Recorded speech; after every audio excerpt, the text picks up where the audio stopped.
El Ministerio del Trabajo solo aguarda los reportes de inflación del Banco Central del Paraguay para resolver un nuevo reajuste del salario mínimo. Se estima que la variación del salario sería entre el 3 al 5%, con lo cual el monto superaría los 2 millones de guaraníes.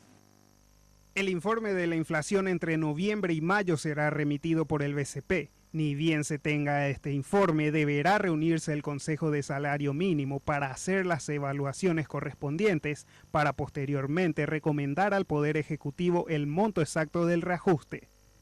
Hemos remitido una nota en la cual se solicita la inflación acumulada del último incremento, ya que el incremento se había dado en base a los datos del mes de octubre, o sea, tomando marzo 2014 hasta octubre 2016, y ahora estamos solicitando la variación del costo de vida desde noviembre del 2016 hasta mayo 2017.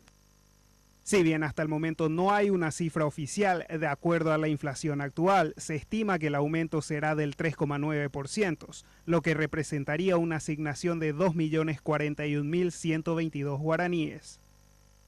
Y bueno, cada año se va a estar haciendo esta fecha, ya que así lo establece la ley.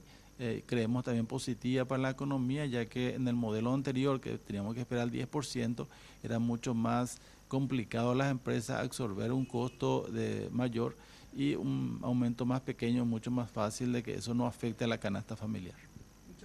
El salario mínimo vigente es de 1.964.507 guaraníes, esto tras el último aumento registrado en diciembre del 7,7%.